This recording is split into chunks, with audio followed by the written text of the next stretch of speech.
कुछ चीज़ें हमको प्रत्यक्ष रूप में दिख जाती हैं, हम उस पर रिएक्ट करते हैं। कई बार हम उससे प्रेम करते हैं, कई बार उससे हम घबरा जाते हैं, कई बार आशंकित हो जाते हैं, कई बार भयभीत हो जाते हैं, कई बार उसे हम ग्रहण भी कर लेते हैं।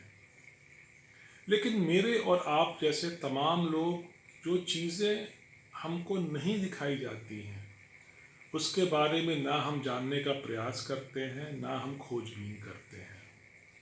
और यही वजह है कि कोरोना काल में आज फिर से देश को एक नई नैरेटिव में फंसाने का प्रयास किया जा रहा है, जिसका नाम ब्लैक फंगस है। मैं ये कदापि नहीं बोल रहा हूँ कि ब्लैक फंगस नामक ये रोग मिथ्या है, नहीं। लेकिन मैं आपका दोस्त अमित शंकर आज आपका ध्यान ब्लैक फंगस से जो बड़ी फंगस है उसकी तरफ आकर्षित करना चाहता हूँ। देखिए, ब्लैक फंगस 100, 200, 500, 1000, 5000, 10,000 लोगों को परेशान करेगी, कईयों का जीवन ले लेगी। लेकिन ये जो मैं दूसरे फंगस की बात कर रहा हूँ, ये 1, 2 लाख, 2 लाख, 5 लाख नहीं, ये समस्त देश को ही दी जाएगी। और ये दो प्रकार की फंगस जिसका मैं जिक्र कर रहा हूँ, एक फंगस तो राजनीति की है, विपक्ष की राजनीति, और दूसरी फंगस ग्रीन फंगस नामक एक बहुत खतरनाक फंगस है जो धर्म की फंगस है। आप देखें, राजनीति की फंगस जिसकी मैं बात कर रहा हूँ, उसमें जो राजनेता हैं, राहुल गांधी हुए, अरविंद केजरीवाल हुए, ममता बनर्जी हुई, दिग्विजय सिंह हुए, कमलनाथ हुए। आपने कमलनाथ का वो वीडियो देखा होगा जहाँ पे उनको प्रत्यक्ष रूप में देश में आग फैलाने के लिए लोगों को प्रेरित करते हुए देखा जा सकता है।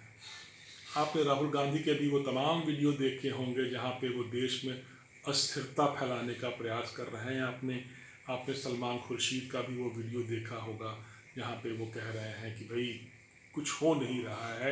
आपने चिदम्बरम का वो वीडियो देखा होगा जिसमें वो कह रहे हैं कि लोगों को सड़कों पे आ जाना चाहिए, और ये सड़कों पे आने का आह्वान कांग्रेस दल पहली बार नहीं कर रहा है। जब दिल्ली में दंगे हो रहे थे उस समय भी राहुल गांधी और सोनिया गांधी दोनों ने यही बात की थी। केजरीवाल के जो एंटिक्स हैं हम सब देखते रहते हैं, कैसे वो देश की जनता को भ्रमित करने का प्रयास करते हैं, कभी अस्पताल को लेके, कभी ऑक्सीजन को लेके, आजकल वैक्सीन को लेके वो जुटे हुए हैं कि कैसे मोदी सरकार को न सिर्फ देश में अपितु विदेश में भी बदनाम करें। आपने देखा उन्होंने कैसे सिंगापुर को इसमें घसीटने का प्रयास किया था और कैसे उनके मुंह पर जूता मार के सिंगापुर में उनकी औकात याद दिलाई थी। तो इस विपक्ष नामक फंगस से हमें अति सावधान रहने की आवश्यकता है। और दूसरी फंगस जो इससे भी कहीं ज़्यादा खतरनाक है उसका नाम है ग्रीन फंगस।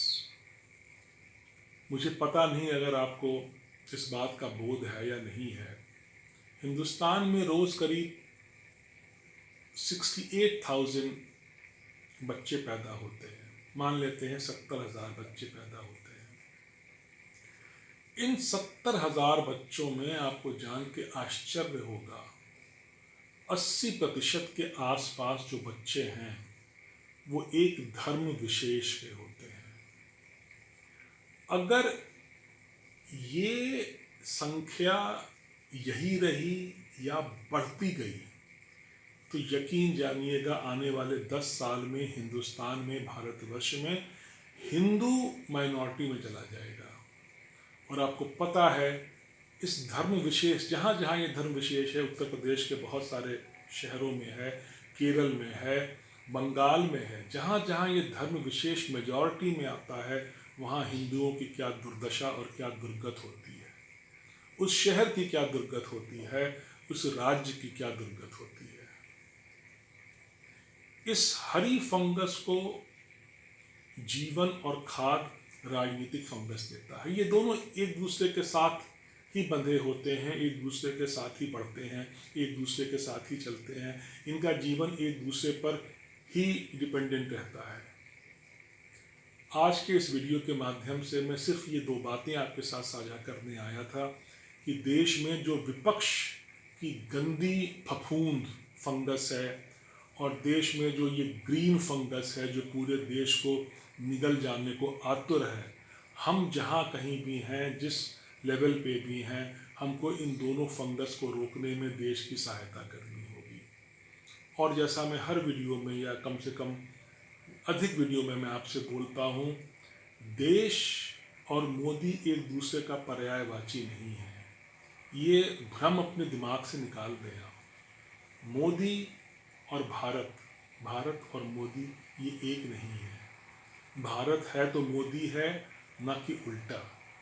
तो मोदी के प्रति नफरत में, मोदी के प्रति द्वेष में हम में से बहुत सारे लोग देश से भी नफरत करने लगे हैं। और इस फहरिस्त में राहुल गांधी से लेते हुए ममता और अरविंद केजरीवाल, इन तमाम लोगों के नाम हैं जिन्हें शायद देश से कोई उतना बैर नहीं होगा, लेकिन चूंकि उनका बैर मोदी से है, वो मोदी से घृणा करते हैं, इसलिए न जाने कब वो देश से भी घृणा करने लग गए हैं। तो मेरी आपसे हाथ जोड़ के ये करबद्ध प्रार्थना है कि अगर आपको लगता है कि मोदी आपके घृणा के योग्य है, उनसे अवश्य घृणा करिए, उन्हें गाली गलौज दीजिए, उनकी सोशल मीडिया पे खूब निंदा कीजिए, उनकी निंदा करना अपना पेशा बना लीजिए, लेकिन कभी भूल से भी भारत की निंदा मत कीजिएगा।